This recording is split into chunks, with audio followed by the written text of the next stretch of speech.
de ma question tout de suite, mais pourquoi la Russie fascine-t-elle tant en Afrique, Maître Éric Emmanuel Sosa? Alors pour y répondre tout de go, disons que ce n'est pas tant la Russie qui fascine, c'est la France qui a tant déçu.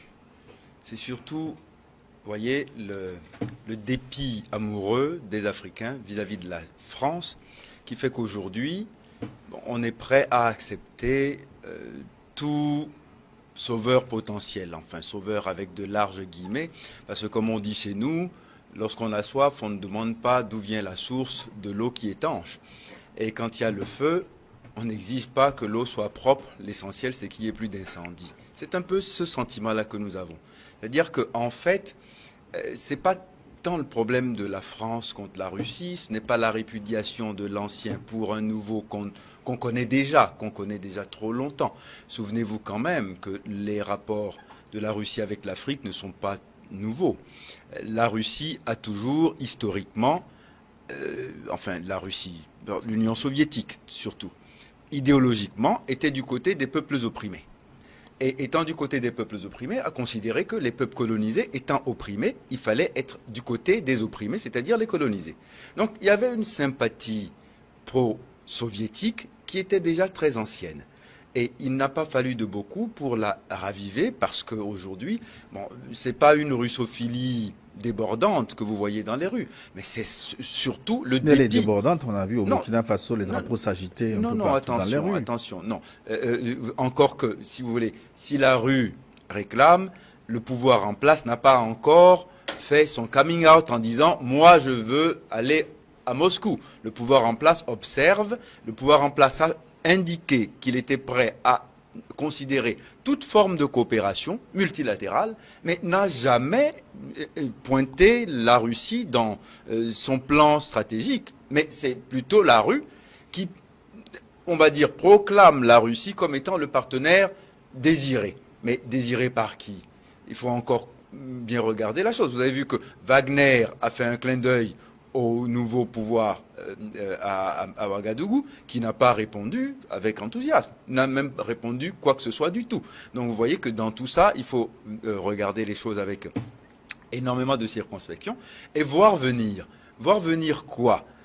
Souvenons-nous, parce que de la même façon que Sékou Touré s'est retrouvé dans les bras de Moscou, parce que la France de Gaulle, outragée par le nom de la Guinée, de Sékou Touré, a littéralement poussé Sékou Touré dans les bras de Moscou.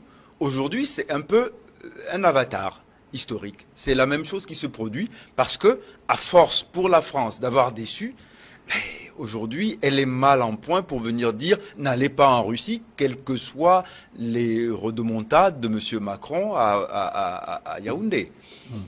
Sogoyo, Kegoy, je vous renvoie la même question. Pourquoi la Russie fascine?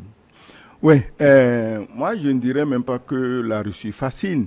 Comme l'a dit Maître Sosa, personne, par exemple au Burkina, n'a encore clairement dit ce qu'il veut par rapport à la Russie et à la France. Damiba était venu de la même manière, il nous a tous blagué, on a cru qu'il va changer de politique, mais finalement on s'est rendu compte qu'il s'est retrouvé dans les jupes de Macron et de Ouattara. Donc pour le moment, le nouveau capitaine, il faut qu'on le regarde pour voir qu'est-ce qu'il veut nous amener et avant de dire s'il est fasciné ou non par la Russie. Ceci dit, si les Africains que nous sommes sont fascinés par la Russie, mais il y a pire. Aujourd'hui, les Occidentaux sont carrément hypnotisés par Poutine. Et l'homme qui fait le plus l'image de la Russie et de Poutine en Afrique, c'est Emmanuel Macron. De Yaoundé à New York en passant par la Guinée-Bissau, tout, partout où Macron va, il fait l'image, il fait la publicité pour Poutine. Parce que les Africains se disent, des gens qui nous ont martyrisés depuis plus de 400 ans, s'il y a quelqu'un sur cette terre qui peut leur faire peur, c'est notre allié objectif. Donc c'est Macron qui fait le travail de Poutine en Afrique. Poutine même n'a jamais rien dit. Est-ce que quelqu'un peut me citer une déclaration de Poutine par rapport à l'Afrique? Non. Poutine ne s'occupe pas de ça. Il a d'autres objectifs. Mais Macron s'occupe de nous vendre Poutine. Aujourd'hui, je dis que les Occidentaux, eux, ils sont plus que fascinés, ils sont hypnotisés. Je ne sais pas si ces dernières 24 heures, vous suivez les manifestations en Europe. En France, en Allemagne, bon, en France, c'est vrai, chaque fois qu'il y a une manifestation, il y a une station de télévision LCI qui est chargée de la cacher. Dans tous les pays du monde, les télévisions montrent les événements, mais LCI en France est chargée de cacher les événements. Je ne sais pas si ce cas d'école est prévu dans le journalisme, Gilles.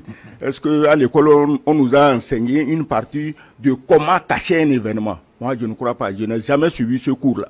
Maintenant, en Allemagne, mais ça gronde. En France, ça gronde. En Hollande, ça gronde. En Angleterre, les gens refusent même de payer les factures. La même chose qui se passe en Italie, mais personne n'en parle. Et ils sont fascinés. Les populations, les peuples même en Europe veulent du Poutine. Ils réclament la levée des sanctions contre Poutine. Ils veulent du Poutine. Donc l'Afrique c'est rien. Aujourd'hui, l'Europe est un volcan qui gronde.